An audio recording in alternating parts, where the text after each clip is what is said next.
Perintahkan ibadah, cara merasakannya jangan menjadi beban kewajiban. Cara bacanya itu baca sebagai kasih Allah kepada kita. Kalau menjadi beban, nanti berat menerimanya, malas menunaikannya. Contoh kalau kita sedikit ingin detilkan misalnya, ya, wa'budu rabbakum, ibadah kepada Rabbmu. Kita bertanya, ya Allah bagaimana caranya? Lalu dirinci dalam Al-Quran. Ya, tentang kualifikasi orang takwa, ibadah pertamanya dalam bentuk salat. Alladzina yu'minuna bil ghaibi wa yuqimunas salat. Salat kan contohnya satu, kita turunkan salat misalnya. Nah, ketika dicontohkan detilnya satu, salat. Nah, maka cara membaca salat ini ketika akan ditunaikan jangan dipahami sebagai perintah formal ibadah. Walaupun memang itu perintah. Ya, salat hukumnya apa? Wajib. Wajib sifatnya apa? Kewajiban kan? Yang harus kita tunaikan. Bentuknya perintah kan? Wa aqimus shalah, tunaikan oleh kalian salat. Perintah mengandung unsur wajib. Wajib berarti harus dikerjakan kan? Nah, perintah itu turun dasarnya sebagai kasih Allah. Jadi kalau perintah itu cuma bentuknya saja, formalnya untuk diberikan kepada kita.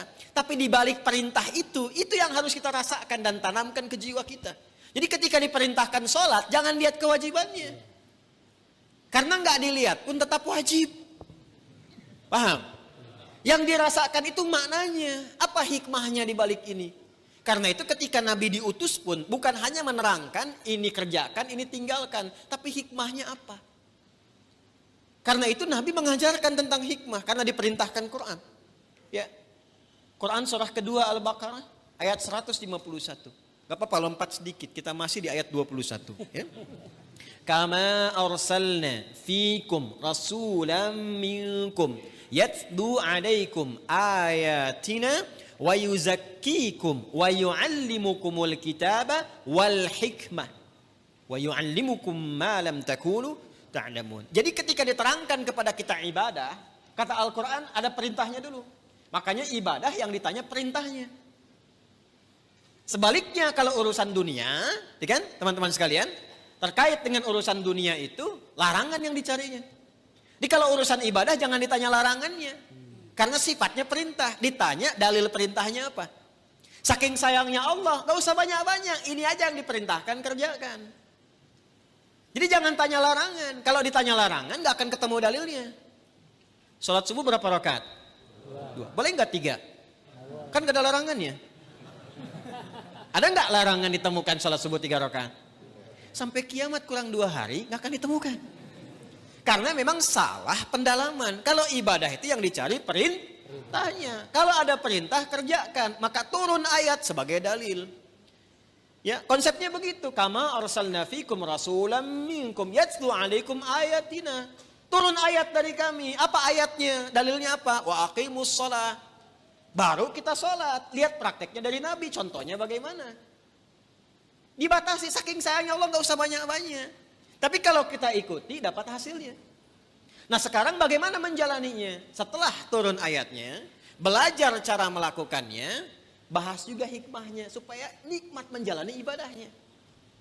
Karena ketika ayat diturunkan, hikmah menyertainya. Itu permintaan turunnya hikmah itu sampai dimohonkan 2 orang nabi dan rasul, ayah dan anak.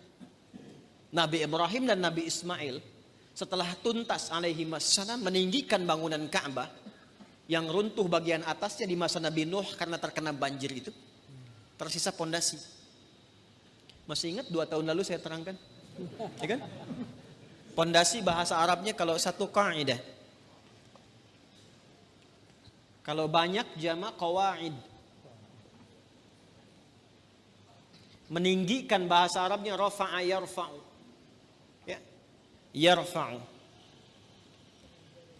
Ka'bah itu pertama kali ditetapkan oleh Allah sebagai kiblat manusia disebut bait. Inna awwala baitin wudi'a lin-nas, bait. Di Ali Imran ayat 96 itu. Di era Nabi Nuh alaihissalam terkena bagian banjir atasnya, tersisa pondasinya. Ka'bah ada berapa titiknya? 4 ya, kurang lebih gitu kan. Berarti setidaknya pondasinya ada berapa sudut? 4 bagian. Kalau 4 jama' atau tunggal? Jama'. Berarti harus bentuknya qawaid. Meninggikan tadi apa? Yarfa. Apa yang ditinggikan? Bait. Buka Al-Baqarah ayat 127. Paling kiri sebelah atas di mushaf. Wa idh yarfa'u Ibrahimul qawa'ida minal baiti wa Ismailu. Ada ayatnya?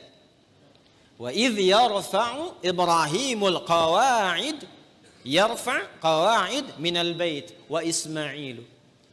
Dan ketika Ibrahim alaihissalam meninggikan bangunan Ka'bah itu, pondasi Ka'bah itu ditinggikan kembali, disertai oleh Ismail. Ada takdim wa ta'khir. Kenapa Ismailnya diakhirkan? Ini kalau katanya menyatu bersamaan, Allah bisa katakan begini, misal di luar Quran ya, wa idh yarfa'u Ibrahimu wa Ismailu. Tapi di sini Ismailnya di akhir. Wa idh yarfa'u Ibrahimul qawa'ida minal baiti wa Ismail. Kalau keduanya subjeknya disatukan, itu pekerjaannya sama bobotnya. Tapi kalau yang satu diawalkan, yang satu diakhirkan, maka yang diakhirkan itu bantu-bantu saja. Makanya tugas awalnya untuk Nabi Ibrahim. Nabi Ibrahim ketika melangkahkan kaki pertama untuk membangun sesuatu, langkah untuk menunjukkan kemuliaan membangun sesuatu, itu makam namanya. Makanya tapaknya makam Ibrahim itu kan ada ya. Ya, kekinian itu lokasinya. Nah, di situ pertama kali itu menapak untuk meninggikan kembali. Begitu kemudian mau membangun, meninggikan, anak datang. Nanti saya rinci saat Idul Adha. Datang merasakan beban ayah. Itu tidak mudah menemukan anak yang ketika ayahnya kerja, merasakan itu ingin bantu. Itu nggak mudah. Bagaimana bisa begitu? Nanti pas khutbah Idul Adha saya terangkan. Singkatnya datang bawa batu. Batu bahasa Arabnya itu hajar. Ya. Kalau disusun-susun jadi satu bagian disebut hijr. Kalau menjadi ruangan disebut hujrah. Maka datang bawa batu disusun-susun itu. Nah, bagian itulah yang disebut dengan hijr Ismail sekarang. Asalnya begitu. Nah, secara singkatnya ketika sudah jadi bangunannya itu berdoalah kepada Allah. Di antara doanya itu yang ayat 129.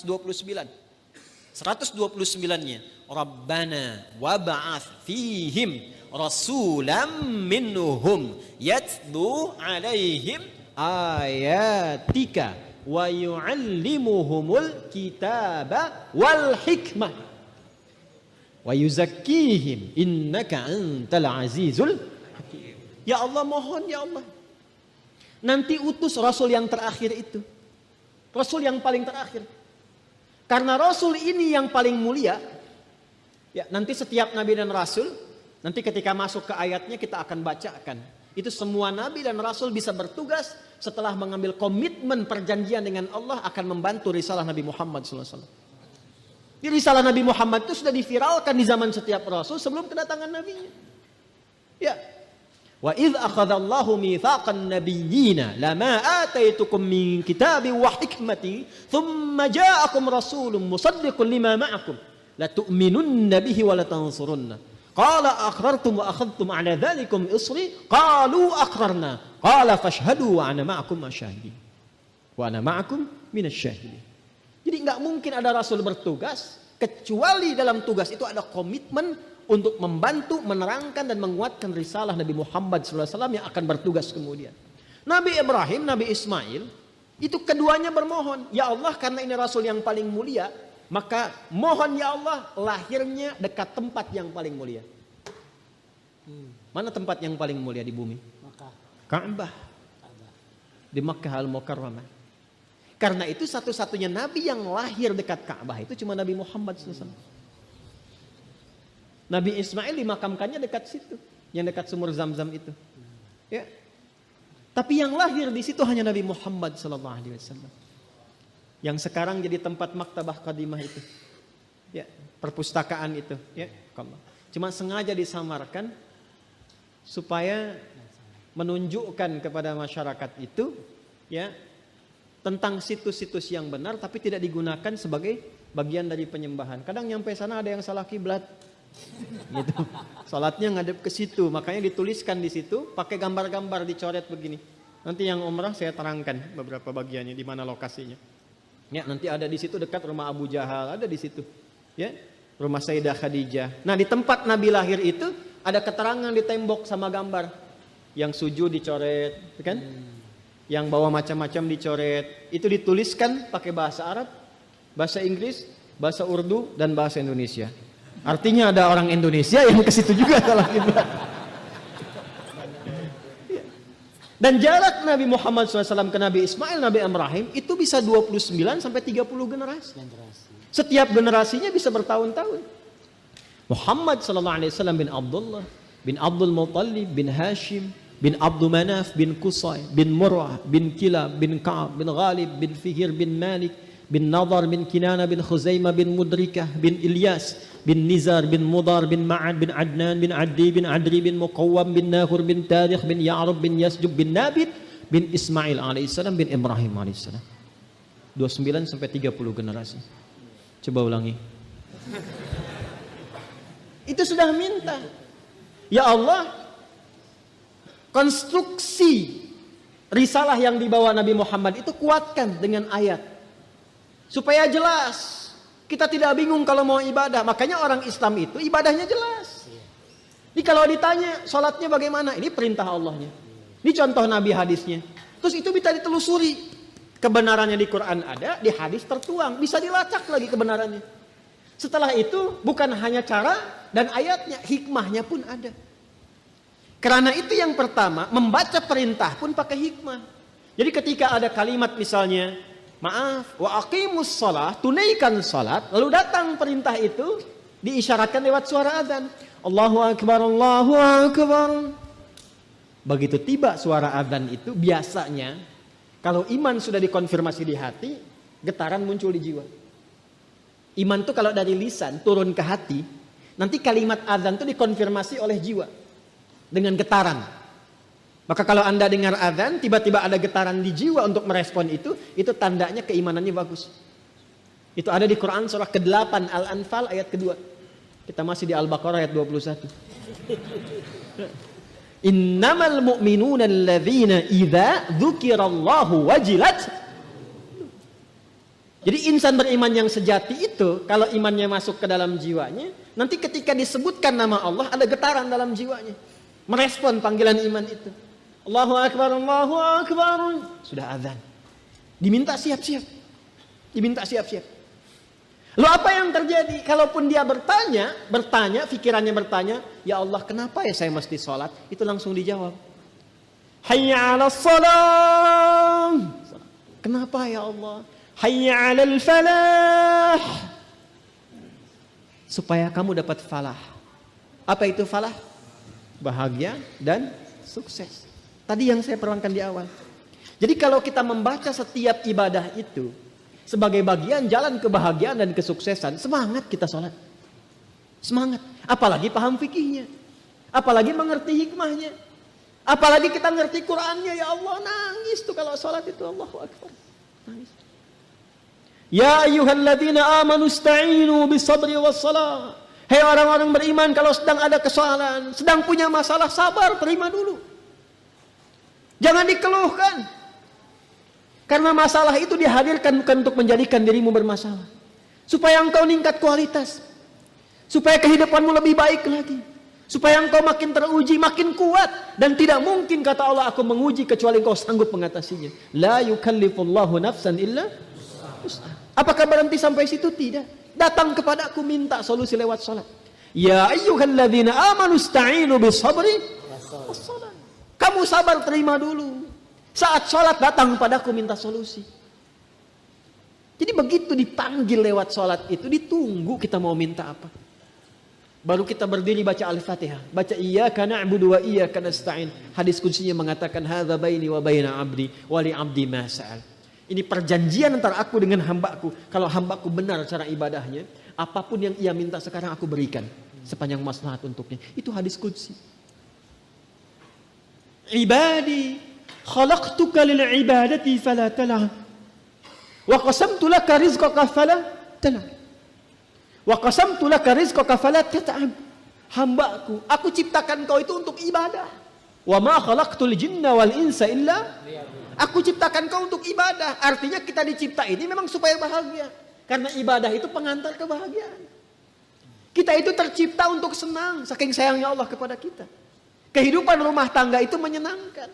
Kerja itu membahagiakan. Jadi kalau kita larut dalam kesedihan, berarti ada sesuatu yang tidak berjalan dalam kehidupan kita itu. Wa qasamtu laka rizqaka fala tat'am.